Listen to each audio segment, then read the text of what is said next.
Good evening students. हम लोग ये दूसरा लेक्चर लेने जा रहे हैं केमिकल काइनेटिक्स में। लास्ट में हमने कल आपको बताया था, जो लास्ट लेक्चर हमने कल दिया उसमें हमने केमिकल काइनेटिक्स स्टार्ट किया था और उसमें हमने टाइप्स ऑफ केमिकल रिएक्शंस के बारे में बताया। आपको बताया 3 टाइप्स की रिएक्शंस होती हैं और उन रिएक्शंस में हमको एक तरह की जो रिएक्शन है जिसे हम मॉलिक्यूलर रिएक्शन या मॉडरेट रिएक्शन बोलते हैं, जिसे उसके बारे में हमें स्टडी करनी है। आज हम इसी के कंटिन्यूएशन में आपको बताएंगे कि रिएक्शन का रेट क्या होता है, rate, velocity, speed of the reaction. आज का हमारा टारगेट है रेट के बारे में, रेट और वेलोसिटी ऑफ द रिएक्शन। कल जब हमने रिएक्शन का आपको बताई थी और उसके बाद हमने कंसंट्रेशन एक वर्ड यूज किया था और मैंने आपको बताया था किसी की कंसंट्रेशन आपको लिखना है तो आप उसको स्क्वायर ब्रैकेट के अंदर लिखेंगे। स्क्वायर ब्रैकेट का मीनिंग हम कंसंट्रेशन केमिकल काइनेटिक्स में बोलते हैं। मीन्स अगर हम लिख रहे हैं कंसंट्रेशन m, इसका मीनिंग है कंसंट्रेशन ऑफ m। क्या पढ़ा जाएगा ये? Concentration of m, concentration of m। अगर आपको लिखना है concentration of Cl negative, so you will write square bracket inside of this Cl negative. तो हमने आपको कल बताया कि कंसंट्रेशन क्या होती है और कंसंट्रेशन रिएक्टेंट की टाइम के साथ में डिक्रीज कर दी जाती है और प्रोडक्ट की कंसंट्रेशन टाइम के साथ इंक्रीज कर दी जाती है। हम सपोज कीजिए ये रिएक्शन लिख रहे हैं, R गिव्स P। हमने R और P ले लिया है कि इसको हम रिएक्टेंट कह सकें और इसको प्रोडक्ट कह सकें। A गिव्स B भी कह सकते थे या X गिव्स Y कह सकते थे, आप कुछ भी लिख सकते थे। अगर आप R गिव्स P कह रहे हैं तो इसका मीनिंग R है रिएक्टेंट और P है प्रोडक्ट। किसकी कंसंट्रेशन कम होगी? रिएक्टेंट की। जब भी रिएक्शन होगी तो रिएक्टेंट की कंसंट्रेशन टाइम के साथ धीरे धीरे कम होती चली जाएगी और प्रोडक्ट की कंसंट्रेशन बढ़ती चली जाएगी। सपोज कीजिए हमने यहाँ पे 50 मोल पर लीटर ले लिया। कितना ले लिया? 50 मोल पर लीटर। ये इनिशियल टाइम है, इनिशियल कंडीशन पे हम आपको बता रहे हैं। When the reaction is not started, that means T is equals to 0। अभी टाइम हमने स्टार्ट नहीं किया है तो हमारा प्रोडक्ट क्या होगा? प्रोडक्ट तो अभी बने नहीं है, अभी रिएक्शन ही नहीं स्टार्ट हुई है, तो प्रोडक्ट होगा 0। अब मान लें हमने यहाँ पे टाइम कुछ हो गया, T1 टाइम मान लीजिए। जब टाइम बढ़ेगा तो यहाँ पे कंसंट्रेशन किस कम होगी, क्योंकि टाइम के साथ में रिएक्टेंट की कंसंट्रेशन कम होती चली जाएगी। मान लीजिए कि हमने यहाँ पे ये हो गया 40 मोल पर लीटर। तो जब यहाँ पे 40 हो गया तो ये कितना कम हो गया? 10। तो 10 गया कहाँ? 10 प्रोडक्ट बन जाएगा, तो यहाँ पे आ जाएगा 10 मोल पर लीटर। स्टूडेंट हम क्या देख रहे हैं? यहाँ पे 10 डिक्रीज किया है, 50 से 40 हो गया है, रिएक्टेंट की कंसंट्रेशन डिक्रीज कर गई है। प्रोडक्ट की कंसंट्रेशन 0 थी पहले, अब बढ़ गई, 10 हो गई, 10 हो गई। Concentration of product will increase. फिर से देखिए हमने और टाइम आगे बढ़े, T2, T1 छोटा है, T2 बड़ा है। ये 0 सेकेंड, ये मान लीजिए 10 सेकेंड, ये 50 सेकेंड, कुछ भी है। और इस टाइम पे आप देख रहे हैं तो यहां आप देख रहे हैं 30 मोल पर लीटर। तो जब यहाँ 30 हो जाएगा तो 50 में से 30 रह गया तो कितना कम हुआ, 20 कम हो गया, तो बाकी कहाँ गया, बाकी प्रोडक्ट में गया, यानी यहाँ पे हो जाएगा 20 मोल पर लीटर। एक हम रफ डाटा बता रहे हैं आपको, ये कोई फिक्स नहीं है। When the reaction proceed, concentration of the reactants will decrease and the concentration of the product increase with time. How much time it will take to change the concentration? आपने क्या देखा, 50 से 40 हो रहा है, यानी अगर हम डिफरेंस निकालें तो 50 माइनस 40, 10 का डिफरेंस आया, 10 मोल पर लीटर। कितना टाइम, 0 था, T1 हो गया। टाइम में डिफरेंस, अगर हम यहाँ पे T1 की जगह कुछ टाइम ले लें 10 सेकेंड, यहाँ पे हमने ले लिया 50 सेकेंड्स, तो इन दोनों टाइम में डिफरेंस कितना हुआ, 10 सेकेंड का, यानी 10 सेकेंड में 50 से 40 हो गया। और फिर देखिए 50 सेकेंड में 50 से 30 हो गया।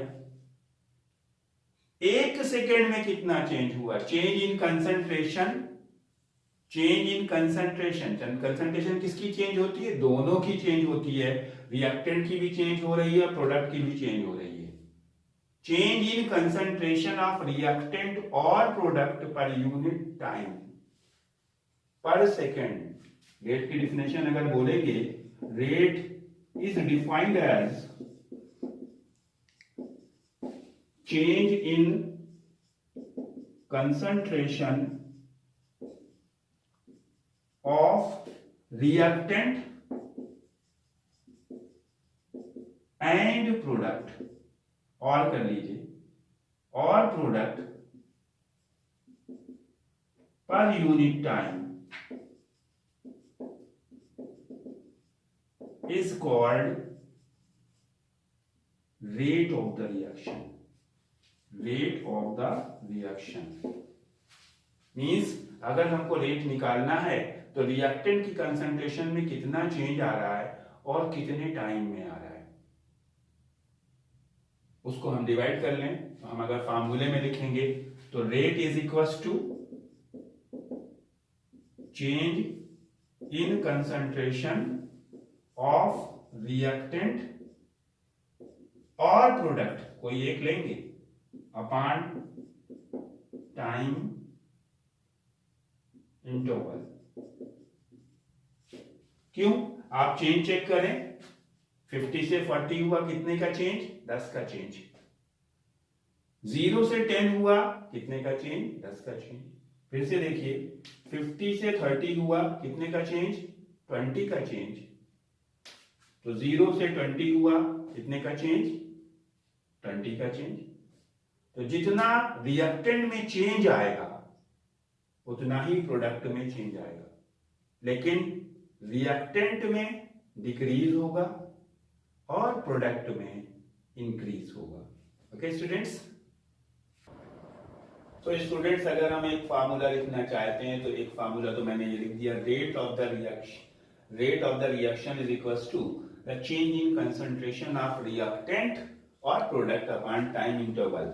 उसी के साथ साथ अगर हम इंडिविजुअली देखें, अगर हमें सिर्फ रिएक्टेंट के टर्म्स में रेट लिखना है तो रिएक्टेंट की कंसंट्रेशन क्या होती है, डिक्रीज करती है। तो अगर हम लिखें रिएक्टेंट के टर्म्स में हम लिखना चाहते हैं तो रेट का फार्मूला लिखेंगे, rate is equals to decrease, यहां पे फिर हम लोग चेंज वर्ड नहीं यूज करेंगे, decrease in concentration of reactant upon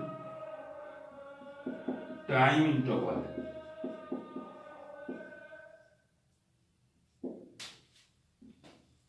और अगर हम प्रोडक्ट के बारे में लिखना चाहते हैं, प्रोडक्ट के टर्म्स में लिखना चाहते हैं तो हम लिखेंगे rate is equals to increase in concentration of product upon time interval, increase in concentration of product upon time interval. और इसको अगर हम सिंबॉलिक रिप्रेजेंटेशन में देना चाहें तो reactant rate R is equals to, reactant के टर्म्स में लिख रहे हैं सिंबॉलिक रिप्रेजेंटेशन, रिएक्टेंट R है, इसकी कंसंट्रेशन क्या होगी, डिक्रीज होगी।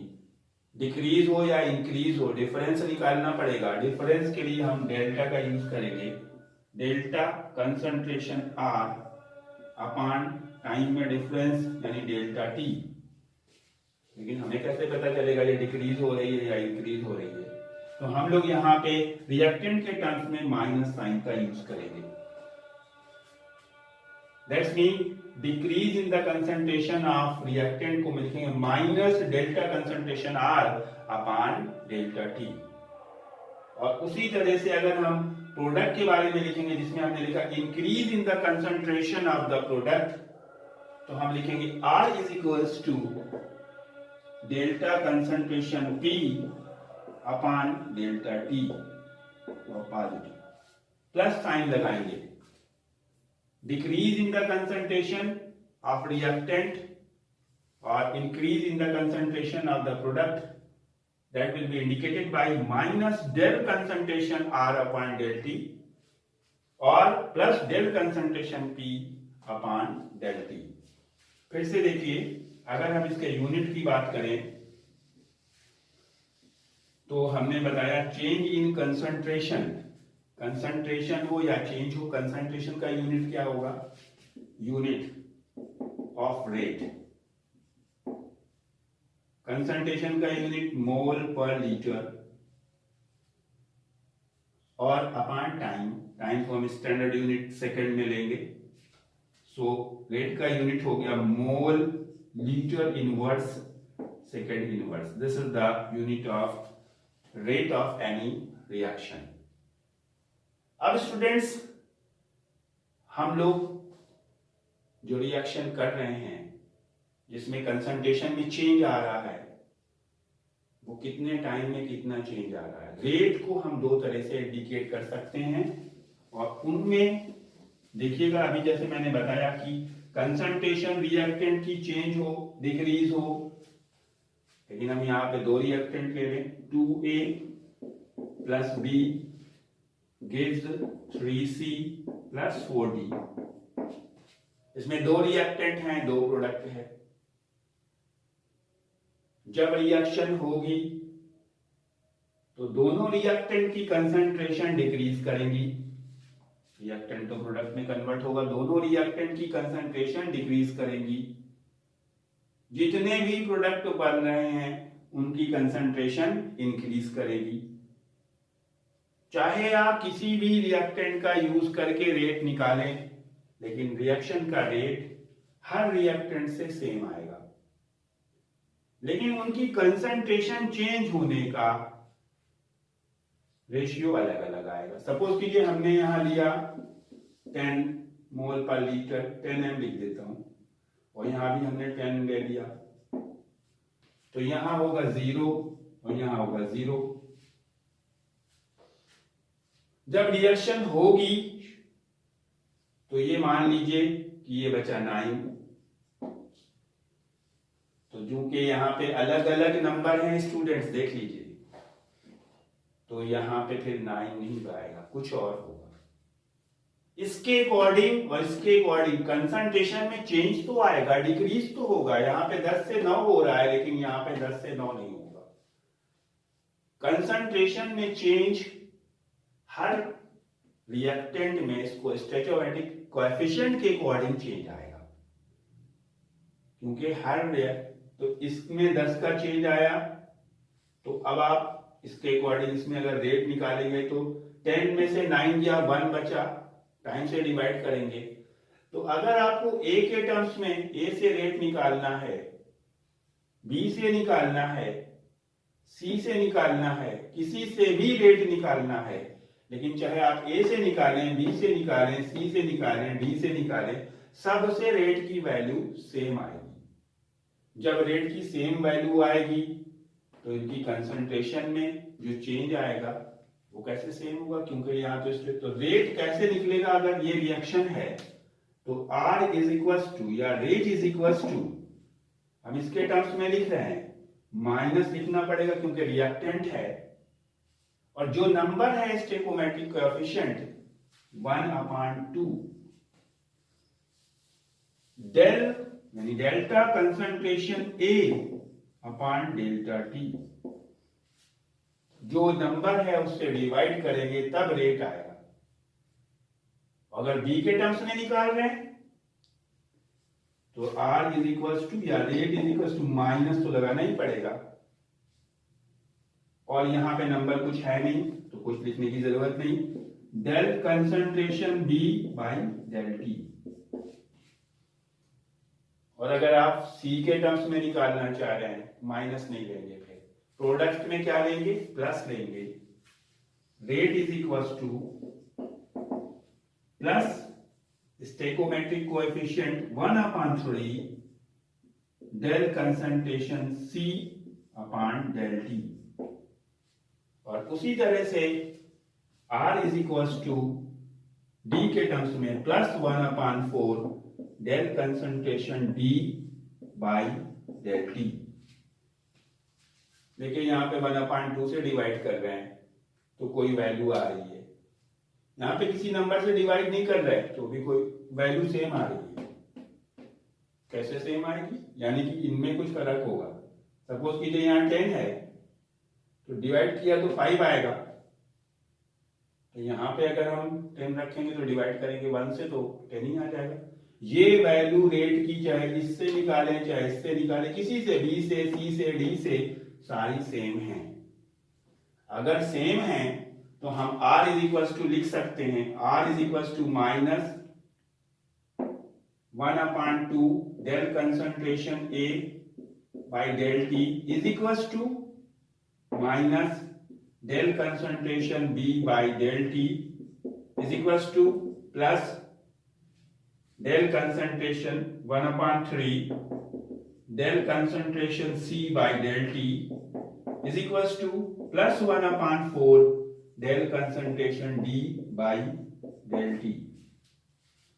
ये सब की वैल्यू सेम आएगी, लेकिन चेंज इन कंसंट्रेशन हर रिएक्टेंट का अलग अलग होगा, क्योंकि इसको 2 से डिवाइड करेंगे, इसको नहीं कर रहे हैं, इसको 3 से डिवाइड करेंगे, इसको 4 से, तो ये वैल्यू सेम आएगी। The change in concentration of the reactants and product if we are using different number of stoichiometric coefficient in any reaction will be different, and this decrease in the concentration of the reactant is called disappearance of the reactant।